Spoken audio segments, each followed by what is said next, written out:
Welcome back to the Ancestral Findings Podcast, number 42. Are ancient genealogy documents getting you down? Is it hard for you to read that old-fashioned handwriting? In this episode, I'll share some tips on how to translate those old letters.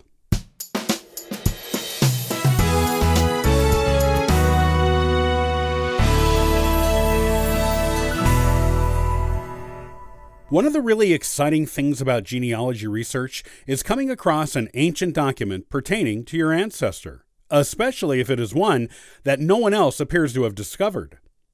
There are plenty of places across the country that keep original documents dating back 200 and 300 years, and sometimes more. You can often access these documents directly, or see copies of them on microfilm or microfiche, depending on the repository you're using, their policies, and the condition of the documents. Sometimes you will come across scans of these documents online. Unless they have been transcribed by others and a transcription is available, you will need to read them yourself. With some ancient documents, this is easier said than done. Assuming the documents you're looking at are written in English and don't require translation, which is a whole other matter, you should be able to make out many of the words. But, depending on the neatness of the handwriting on the document, the condition of the document, the time period in which it was written, and the area of the country in which it was written, a lot of it may at first seem illegible to you. Don't let that dissuade you from trying to read the whole thing, though. It may take some time, but you can do it, and in so doing, discover new information on your ancestors you may have otherwise missed. Remember, there was not always a standard of spelling. The dictionary we use today did not come into common use until the later 1800s. Prior to that, many words were spelled phonetically.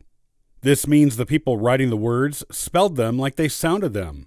Sometimes you will find the same words spelled several different ways in the same document, especially the names of people and towns. When looking at words that don't seem to make any sense, sound them out like you did when you were learning to read in kindergarten. You will normally get a good idea of what the word is supposed to be just from doing this one simple thing.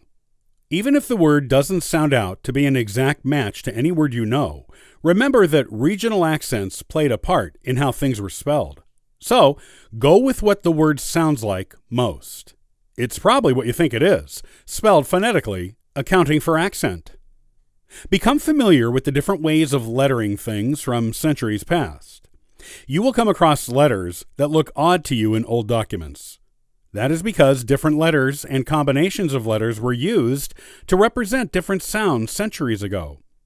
These letterings have fallen out of use, but you can find guides to them online, or buy a reference book on them to take with you when you go to the archive buildings to look at old documents. Some common examples of old-fashioned lettering are the S that looks like a lowercase cursive F. This was used when two S's were side by side in a word. The first S would look like a lowercase cursive F, while the second S would look like the lowercase cursive S we know today. Ye is another good example. You may think it means you, or is an old-fashioned word for the. In fact, it is not pronounced how it looks at all. Back in previous centuries, the ye together in a word was pronounced th. This means ye is really pronounced the in old documents. It isn't just an old-fashioned way to say the. It actually is pronounced that way. The same is true when you see any word that starts with ye in an old document.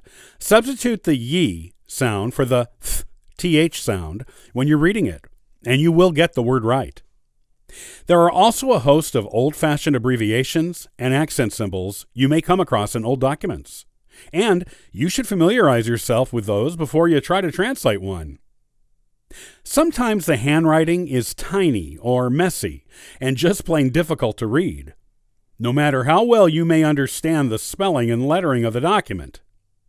In these cases, you have to spend some time with the document looking at each letter carefully and comparing it to similar-looking letters that are legible in other parts of the document.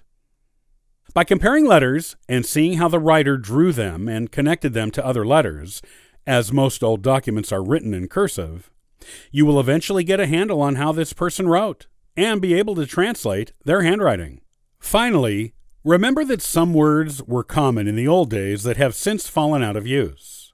If you come across a word you simply don't recognize, write it down and look it up online, either at the archives or later.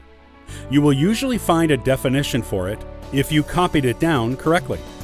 Knowing the definition of old-fashioned words will help you put the final pieces together to allow you to fully read and understand nearly any ancient genealogy document and learn more about your ancestors than you imagined was possible.